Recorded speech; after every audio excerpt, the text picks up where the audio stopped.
I just want to let you guys know what I don't like about the bike and what I like about the bike thus far. When it comes to positive things, there's many. First of all, let's start off with this. This is the Yamaha MT-09. MT meaning standing for Master of Torque, because this bike has crazy amounts of torque. So whenever I'm just cruising around, I can expect to only need to use the bike very minimally. I don't have to use the throttle much to keep up to speed, because there's so much torque on the lower end. And that's the reason I got this bike in the first place, just because it's so damn fun, because it is the master of torque. Let's get into the other positives. I find this bike is highly comfortable. I really like having switched from a super sports bike, the Kawasaki Ninja, to this more upright naked sports bike. I can see why naked sports bikes are getting quite famous nowadays, quite popular, because they're so damn fun to ride. I mean, if you can get all of the positives of a super sports bike, well, almost all of the positives,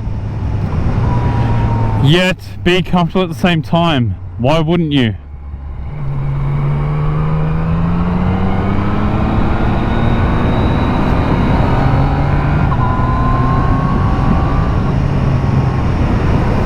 And then a lot of people are like, oh, you don't need a quick shifter for the street.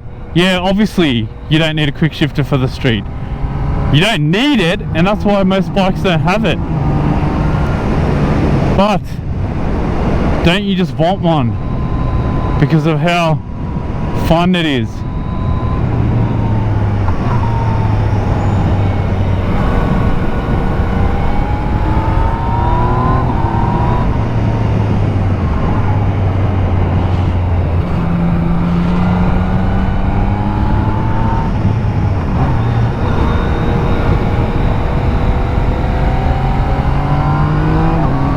Well, some areas of this road surface are quite uneven. Anyway, so you don't need that quick shifter, but you definitely want it because it's fun. It's a nice addition. It's a nice addition when you want to come and hit the twisties, just to momentarily forget about the clutch, enjoy that quick shifting capability. Feels really good, doesn't it?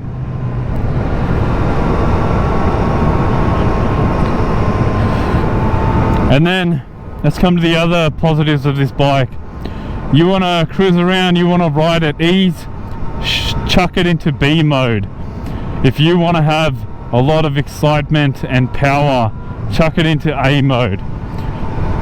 The different modes on this bike, and it's even got traction control. Yeah, obviously you don't need traction control, you don't need A mode and B mode and C mode and standard mode, whatever.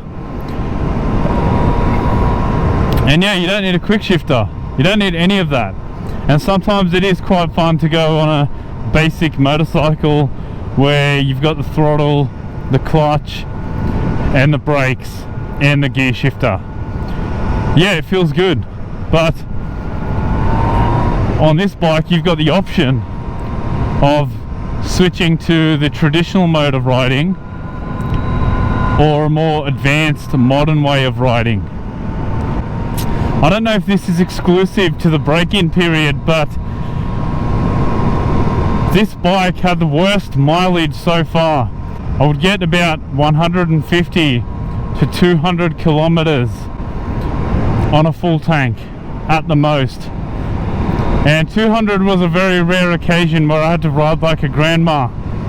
Usually I would get about 170-ish, around there, which pretty much sucks because it meant I would have to fill the bike up every second or third day. The second negative would have to be that when it comes to the actual display on the bike and the fuel indicator. The fuel indicator seems to be lagging. it doesn't budge in the beginning. So I just filled the tank up today, and basically the fuel indicator has not moved at all, and I've probably been riding about, I'd say 80 to 90 kilometers so far today. It would stick to full for a long time. I've done about 80 or 90 kilometers today. It's still stuck on full, hasn't moved at all. And then all of a sudden, when you stop, you turn the bike off, turn it back on, get on the next day, and all of a sudden you've only got 1 bar left, and you're like, what the hell?